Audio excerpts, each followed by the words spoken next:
canal in Middlesboro, Kentucky. That's right, another canal.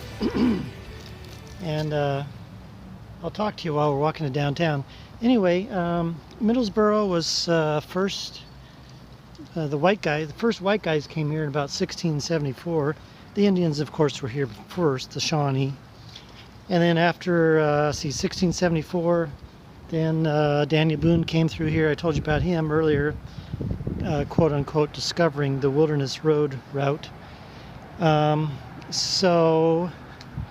Anyway, oh, and one thing I want to mention to you before I talk about the rest of Middlesboro, and see if I have a picture to show you. But Middlesboro is actually built inside a meteorite crater. And if you look at this picture, if I have it, or actually a satellite map, you can see the outline of the crater. And sure enough, the city is built here in a meteorite crater. How about that? Anyway, Middlesboro's big beginnings then came after the Civil War. A guy came and wanted to develop the iron ore deposits and the coal and everything. And he started doing that, and it turned out that the coal wasn't really that great. I guess it wasn't getting hot enough to do its thing with the iron ore and all that. So that became a bust. And then, but there was still industry here and things like that. And like I showed you the canal there earlier, the original plan on the canal was to build it for a price of $30,000. Well, the guy who designed it started having it built by 200 Italian laborers. It finally cost $200,000, and then a flood wiped the thing out anyway. So, so then in the 30s, Middlesboro kind of became a hustling, bustling little town with a bunch of saloons and slot machines, gambling, brothels, and all that.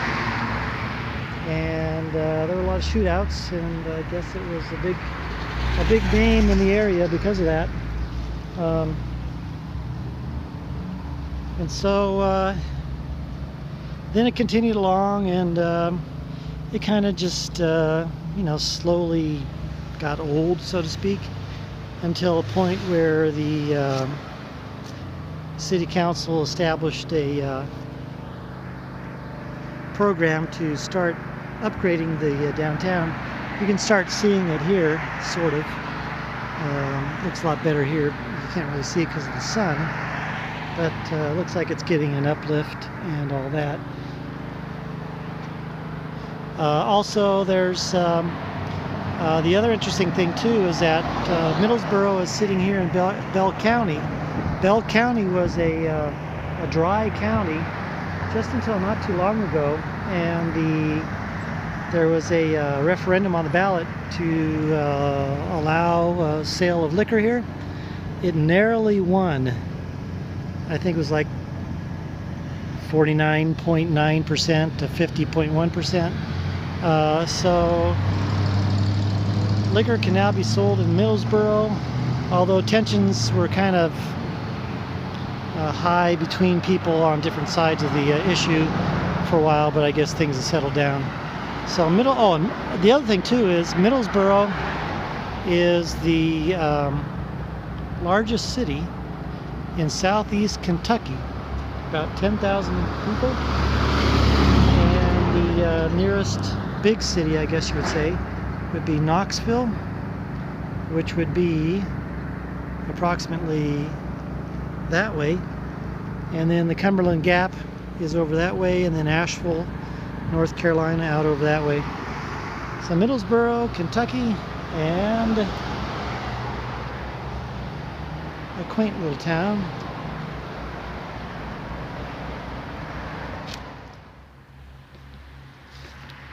Well, after a few days off in Middlesboro, time to head up over into the Cumberland Gap. And I think that's where I'm spending the night tonight. Stealthily. Not supposed to. But, oh, look at this. here's a connection with the first walk across America yesterday. Lewis and Clark came through here. Remember, if you saw those videos, I came across Lewis and Clark. Where did I come across Lewis and Clark? That's a test. You got the answer? Type it in. Otherwise, I'm going to tell you right now. That's right, the Missouri River. I came across Lewis and Clark on the Missouri River last year. If I have a picture of it, I'll put it in here. So what a coincidence, huh? Or, I guess there are no coincidences. Nothing happens by chance. It'll be nice getting off these noisy roads here. That's the one thing about Kentucky that has been kind of a distraction, is that there's been more roads, more noisy roads than, well, I guess part of Ohio was like that, wasn't it? Especially coming to Cincinnati. Oh, you know, the other thing I want to mention too about Kentucky, a very pretty state. So Kentucky, I want to say, you got a very pretty state and very pretty people. When I say pretty people, I say nice. Everybody's nice. But I do have something that you need to improve on. And you're in the same category as Delaware last year and the Navajo Reservation. You really got to clean up your roads and stop throwing your trash on the road. Even though in any state that I've been through, I've come across beer cans, liquor bottles, whatever, trash. But I dare say, like I did last year, of all the states last year, Delaware had the trashiest roads. And this year so far, Kentucky, you take the award for the roads with the most trash. And so it'll be interesting when I get into Tennessee here tomorrow, see if anything changes. And then once I get in North Carolina, once I get in Georgia and Florida. But and the other thing too is the nature of the trash, right? It's interesting to see in different states and different regions the nature of the trash.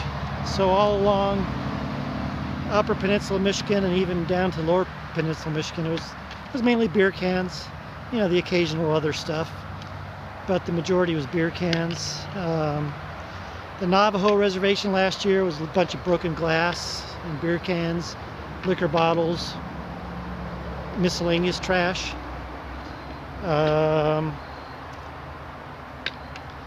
Kansas was pretty clean, as I recall. And then in Missouri was mostly along the river, so I didn't have a whole lot of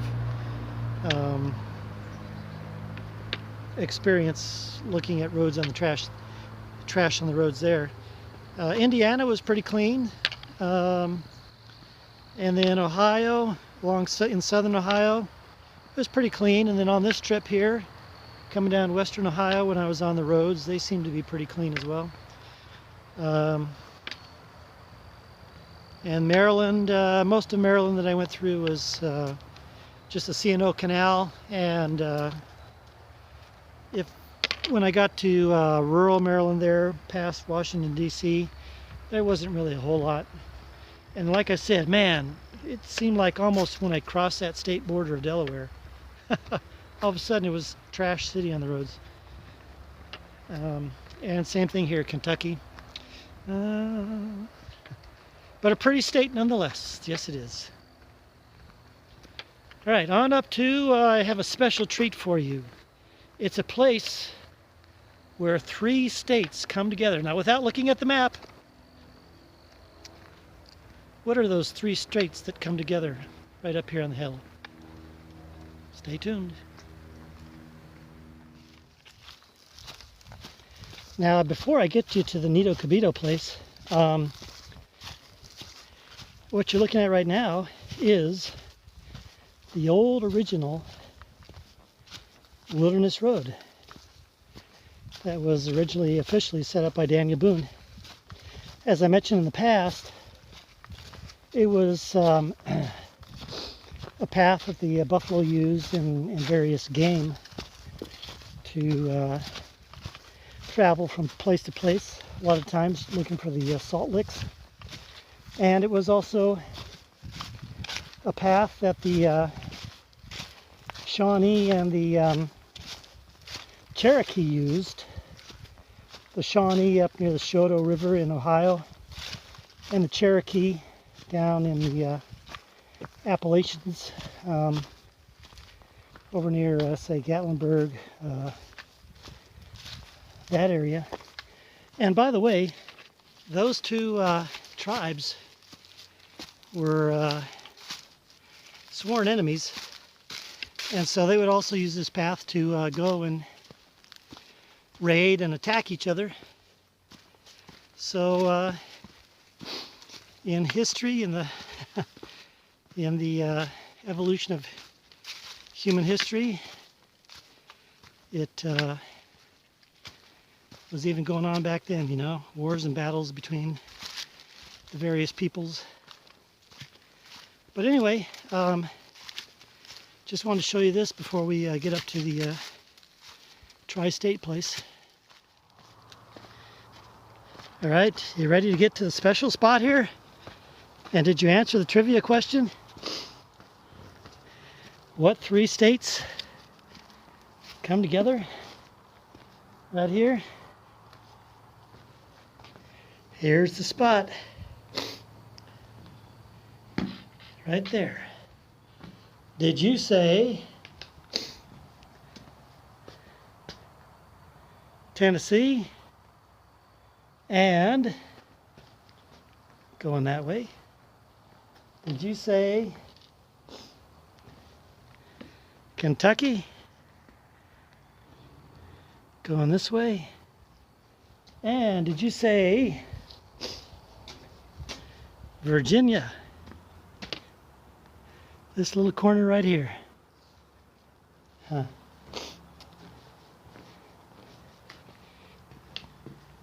So here we are. Tennessee, Kentucky, Virginia. It's an interesting feeling, you know, to be crossing a state border. And it's really interesting to be crossing 3 state borders at the same time. I was last year going to go hit 4 corners where New Mexico, Colorado, Arizona, and Utah come together, but I eventually changed my plan, and I came out to about 15 miles north of that place. But anyway, take a look at this. Here's Middlesboro. Oh, and also, speaking of Middlesboro, you can kind of, well, maybe not, kind of get a sense of it being in that meteorite crater. I guess you can't get it on the 2D dimension on the camera, but the mountains surrounding it and forming that crater that Middlesboro sits in. Oh, too much. Right there. Okay, well the plan is, even though I'm not supposed to, gotta make sure nobody's around. The plan is to stealth camp up here on the mountain tonight, and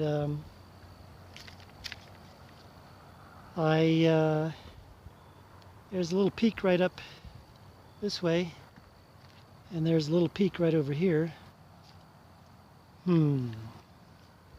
Which one will I not get caught at? If I go to this peak over here, I'll technically be camping either in Virginia or Kentucky, depending upon what side of the line's got the better camp spot. I almost don't want to camp in Virginia just so I can say, yeah, I went to Virginia on this walk. I was only there for 5 minutes. Or camp over here on this peak, which would be completely in the Kentucky side, I think. Yeah. We'll see. Anyway, that's it. That's the special place. And say adieu to Middlesboro, Kentucky. And bye-bye, Kentucky. You've been nice. I've liked my time in you. Daniel Boone, thank you very much. And now let's go maybe visit Davy Crockett, king of the wild frontier. Davy Crockett, king of the wild camp for the night. Had a nice natural breeze barrier. And where did I end up sleeping? Well, it was actually on the Tennessee side instead of the Kentucky side. So turned out to be a pretty good place. Had this nice natural barrier right here. Although the breeze wasn't really that noticeable during the night. It's starting to pick up this morning.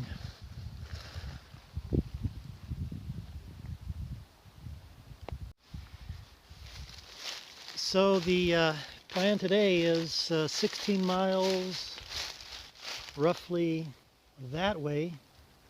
It's a little twists and turns and a little bit of highway walking into a cemetery. It was going to start raining at 5. Now they say it's going to start raining at 4. So hopefully I can get there and set up before it starts raining. It's always easier that way, right? All right, let's see what happens. Stopping to read this little display here. If you want to read it, pause the video. But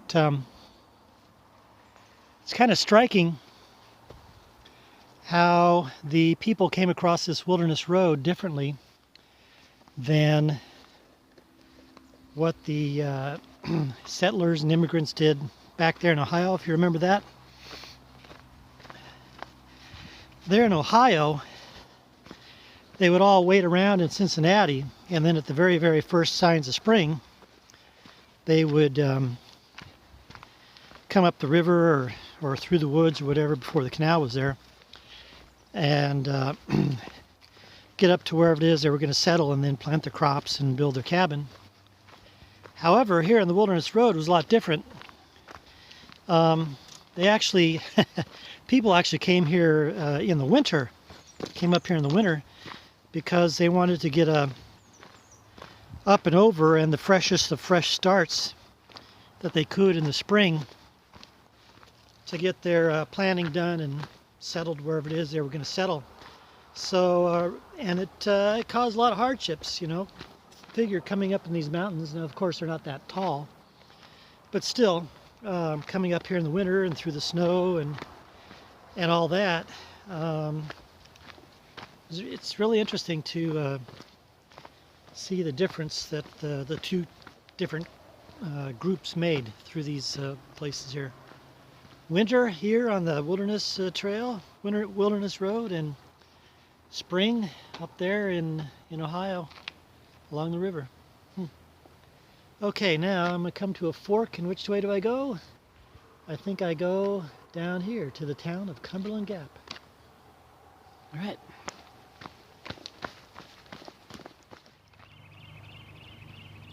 Well, here's part of the town of Cumberland Gap on a sleepy Sunday morning. It's interesting to see these little towns when there's nothing going on, you know. But as you can imagine, Cumberland Gap was a busy little place when the hordes of settlers were coming through here. Look at those mountains up there. You know, you can see why when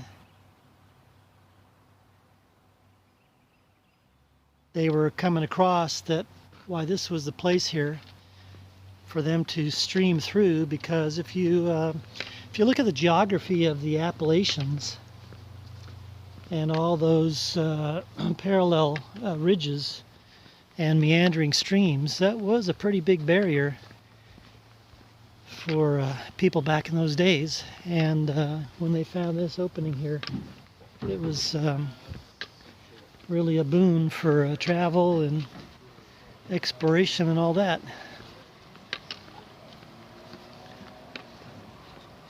All right, Got to stop somewhere, get food for a day and a half, and then hoof it on out to the cemetery tonight before it starts raining. Yeah, another cemetery. No dugouts tonight.